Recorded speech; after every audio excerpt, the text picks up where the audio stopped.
Hello guys, मेरे YouTube channel में आपका स्वागत है। मेरा नाम अनुभव मिश्रा। तो आज हम इस वीडियो में रिव्यू करने वाले हैं आदित्य बिरला सन लाइफ फ्लेक्सी कैप फंड के बारे में। तो वीडियो पर डिटेल में होगा। मैं आपको इसमें फंडामेंटल एनालिसिस करके एक्सेल शीट में दिखाऊंगा और लास्ट में कंक्लूजन में ये भी बताऊंगा कि आपको इसमें इन्वेस्टमेंट करना चाहिए नहीं करनी चाहिए, और अगर आपको इसमें इन्वेस्टमेंट करना चाहिए तो कितने साल तक करना चाहिए। तो मैं चैनल को सब्सक्राइब जरूर कर दीजिएगा। मैं चला देता हूँ, चलिए शुरू करते हैं।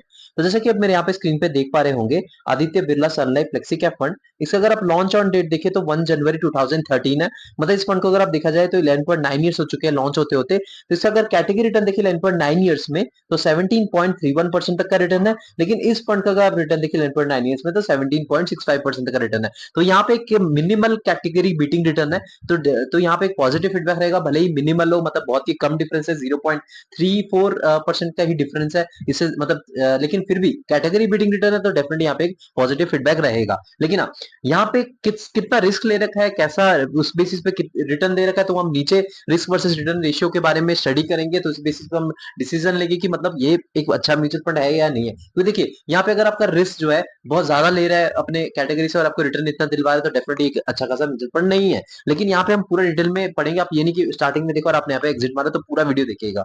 तो यहाँ पे मान लीजिए आप इस पर्टिकुलर म्यूचुअल फंड में आपने 1000 रुपए इन्वेस्टमेंट किया होता कंटिन्यूसली 10 साल तक हर महीने, तो आपका जो अमाउंट डिपॉजिट होता 1.2 लाख रुपीज, 1.2 लाख रुपीज में आपका कन्वर्ट होकर बन गया होता 2.88 लाख रुपीज में, वो भी 10 साल बाद। तो आपको देख पा रहे कि वो जो पैसा है वो लगभग डबल से भी ज्यादा हो गया होता 10 साल में, अगर आप इस पर्टिकुलर म्यूचुअल फंड में 1000 रुपए भी एसआईपी करते कंटिन्यूसली 10 साल तक हर महीने।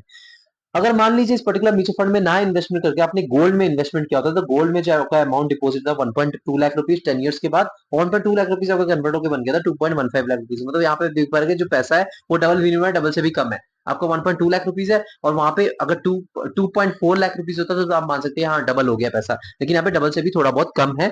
लेकिन हाँ, अगर आप इस गोल्ड में ना इन्वेस्टमेंट करके आपने इस पर्टिकुलर म्यूचुअल फंड में ना इन्वेस्टमेंट करके आपने एफडी में इन्वेस्टमेंट किया होता, बिकॉज अमाउंट डिपॉजिट था 1.2 लाख रुपीज, 1.2 लाख रुपीज अगर कन्वर्ट होकर बन गया था 1.74 लाख रुपीज में। तो आप देख पा रहे हैं कि मतलब इन्वेस्टमेंट की ताकत, आप गोल्ड में भी इन्वेस्टमेंट करें तो आपको एफडी से बेटर रिटर्न मिल रहा है और इस पर्टिकुलर म्यूचुअल फंड में आपको गोल्ड से भी बेटर रिटर्न मिल रहा है। तो इन्वेस्टमेंट करना क्यों जरूरी होता है आपको यहाँ पे ही पता चल गया होगा। अब यहाँ पे रिटर्न वर्सेस कैटेगरी की बात करें तो यहाँ पे एबोव एवरेज है, क्योंकि देखिए आपका कैटेगरी बिडिंग रिटर्न है तो डेफिनेटली एबोव एवरेज रिटर्न रहेगा। और यहाँ पे रिस्क वर्सेस रिटर्न की बात करें तो रिस्क वर्सेस कैटेगरी की बात करते हैं एबोव एवरेज है। वो कैसे है, अब यहाँ पे हम रिस्क एंड रिटर्न रेशियो में पता करेंगे। तो मैंने यहाँ पे रिस्क और रिटर्न रेशियो निकाल रखा है इस पर्टिकुलर म्यूचुअल फंड का और कैटेगरी के साथ। तो यहाँ पे 3 साल का डेटा निकाल रखा है, उसी बेसिस में हम जज करेंगे इसका रिस्क कितना रहता है। तो यहाँ पे जो दो पैरामीटर्स यूज करे गए हैं वो आपका बीटा और दूसरा है आपका स्टैंडर्ड डिविएशन। तो बीटा बेसिकली आपको बताता है कि volatility with respect to its benchmark.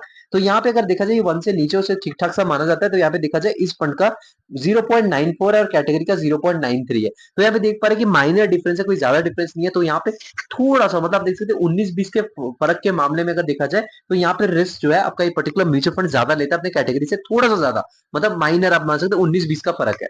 अब यहाँ पे स्टैंडर्ड डिविएशन की बात करें तो स्टैंडर्ड डिविएशन बेसिकली क्या होता है, जैसे मान लीजिए आपका एवरेज रिटर्न है, उसका कितना प्लस कितना माइनस, तो इसके बीच में एक रेंज बन जाता है। तो उसी रेंज के बीच में आपको हर साल एक रिटर्न देता रहता है।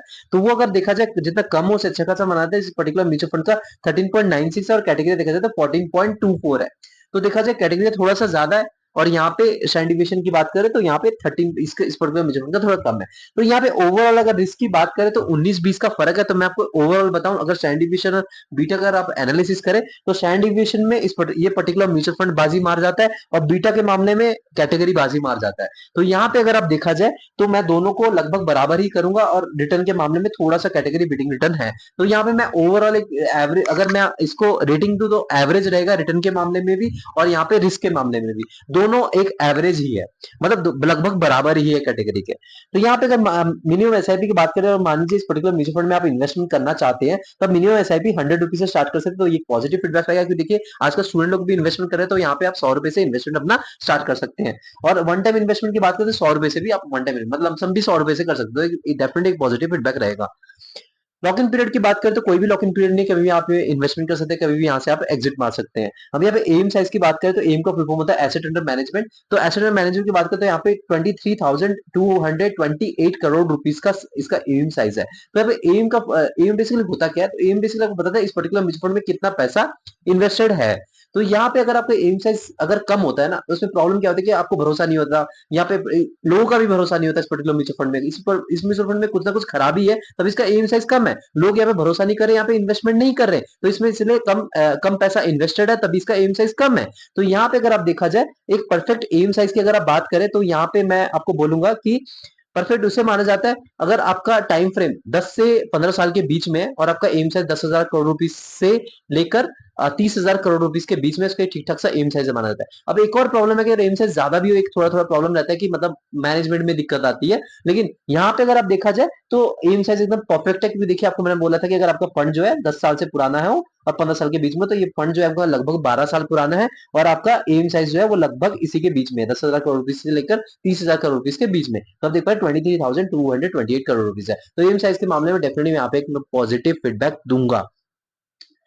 एक्सपेंस रेशियो की बात करें तो एक्सपेंस रेशियो बेसिकली क्या होता है, देखिए आप तो दिमाग लगा नहीं रहे, दिमाग लगाने वाले कौन है, आपके फंड मैनेजर। तो फंड मैनेजर आपका दिमाग लगा के आपका फंडामेंटल एनालिसिस करके आपका इन्वेस्टमेंट करते हैं पर्टिकुलर स्टॉक में और आपको एक अच्छा खासा रिटर्न दिलवाते हैं।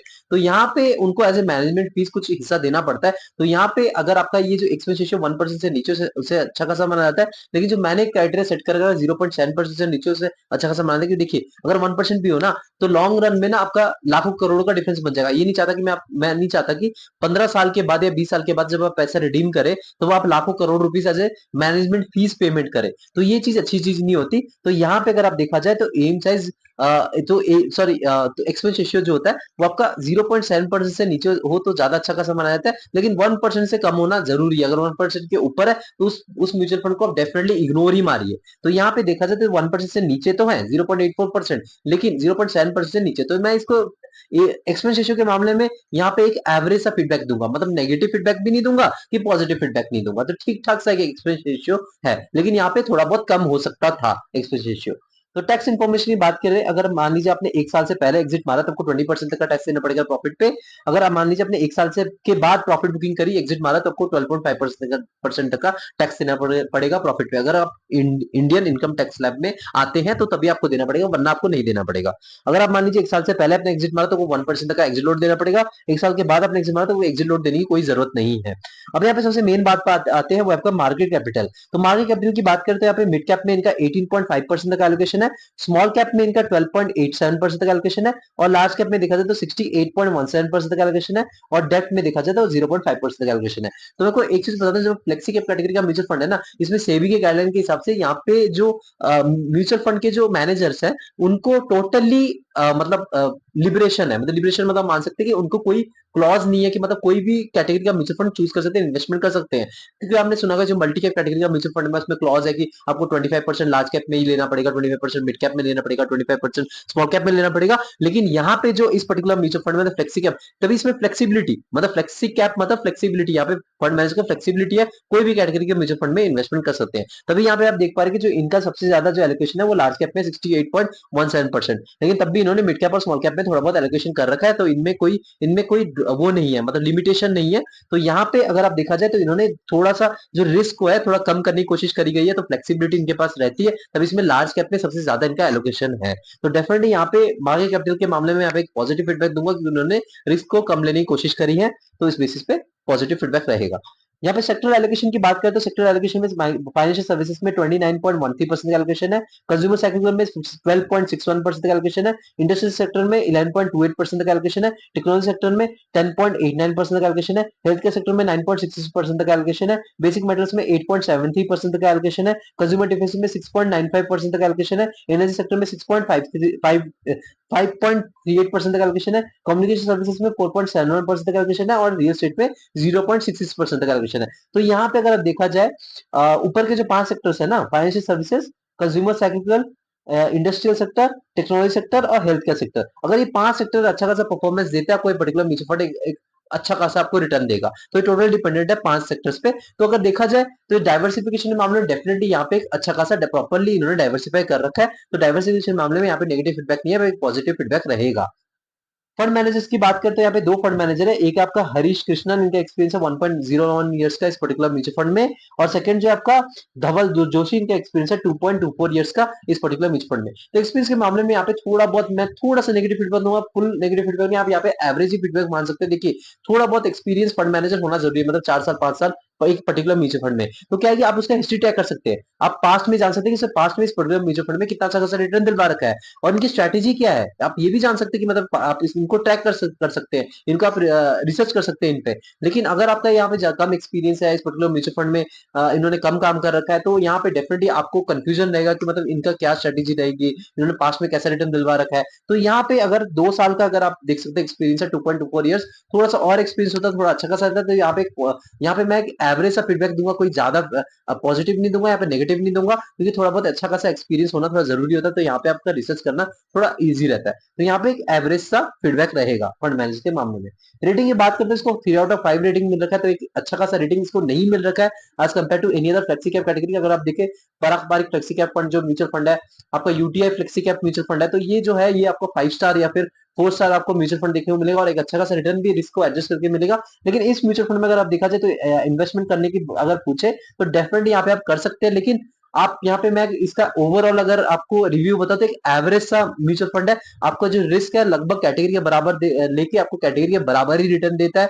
और यहाँ पे अगर देखा जाए कुछ इन्होंने खास वो नहीं, मतलब कुछ अलग स्टेप नहीं ले रखा है, तो यहाँ पे मैं एक एवरेज सा म्यूचुअल फंड इसको बताऊंगा। तो आप अगर इसमें इन्वेस्टमेंट करना चाहते हैं तो आपका टाइम फ्रेम 7 से 8 साल के बीच में होना चाहिए अगर आप इसमें इन्वेस्टमेंट करेंगे, और आपको अगर रिटर्न का एक्सपेक्टेशन 15% से लेकर 20% के बीच में है, तब ऐसे म्यूचुअल फंड में इन्वेस्टमेंट करें, और आप थोड़ा बहुत रिस्क ले सके तभी ऐसे म्यूचुअल फंड में इन्वेस्टमेंट करें।